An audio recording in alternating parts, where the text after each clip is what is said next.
Zach, we always talk to you a lot about Adrien Broner. He's a controversial guy in the sport of boxing, but a talented kid. He beat Carlos Molina over 10 rounds. What did you think of the fight? I mean, there's not much more to expect from a 135 coming up to a fight at 140. A dude coming down from 147 to 140. I think that Molina stood in there and he took a good whooping, but at the same time, he lost. Adrien Broner was the more talented fighter that night, and he was the better boxer that night, and he showed it. I do think that his comments after the fight were egregious. I mean, you're not saying he might as well have just said fuck Mexico. You know what I'm saying? I mean, that's honestly what he might as well have said, because it was so blatantly disrespectful in a sense. And the thing about this sport is we go in there and we try to kill each other for 12 rounds, 10 rounds, 6 rounds, 8 rounds, whatever.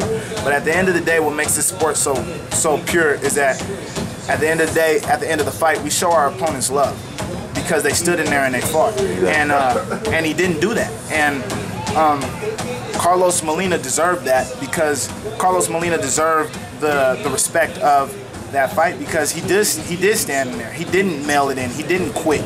He actually fought. He actually fought Broner, and he tried to win the fight. Anytime you say something like that, you have to understand what it impacts, who it impacts, and what type of disrespect it brings, not only to that fighter, but to their nationality, their culture, their family, your family as well. And when the stuff came out online that the cartel had a problem with it and stuff like that, that's the type of stuff that impacts. That's the type of stuff that impacts you, because that's a situation that you can't talk yourself out of. That's a situation that you can't pay yourself out of and stuff like that. And that's just an unfortunate situation. But as far as everything else, I think that he fought well. He won. But I think that his post-fight comments, he shouldn't have made those comments at all. It was disrespectful. I personally believe that he shouldn't have commented after the fight. If he wasn't strong enough to stand there and talk after he lost to Maidana, I don't think that he should have stood there and talked after he won. I think that he should have won and not commented on the fight, and then his next fight commented on, and then and went from there. But Adrien Broner's going to be Adrien Broner. What about him and Lucas Matthysse? Richard Schaefer mentioned that. How far can Broner go? What do you see in his abilities? Not talk about him outside of the ring, but him as a fighter.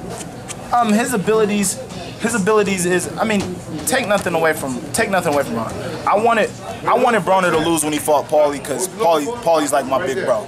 So of course I'm gonna rock with my big bro. But that doesn't mean that I think that Broner's a bad fighter. I think that Broner is talented. He can box. Despite what people say or think, he does have grit in him. He will stand in there and he will fight. And we've seen that with DeMarcus, and we've seen that even with Carlos Molina. He sat there and fought a little bit. We've seen that in a couple occasions where Broner is ready to sit down and fight. He needs to tone up on he needs to hone up on a couple things, but he just has to continue to be him and try to thrive and try to win, because what he's doing right now is he's making a lot of enemies. He's making a lot of people that don't like him. And since he's already lost, there's no mystique there of people saying, well, we want to see him lose. He lost already. So now now he has to really realize what he's going to do. The Matthysse fight could be tough for him. Everybody knows Matthysse punches hard, and Broner does get hit, And as you see, Maidana dropped him a couple times, and if he sits in there and tries to exchange with Matthysse, the same thing could happen. And Matthysse is a better boxer than Maidana.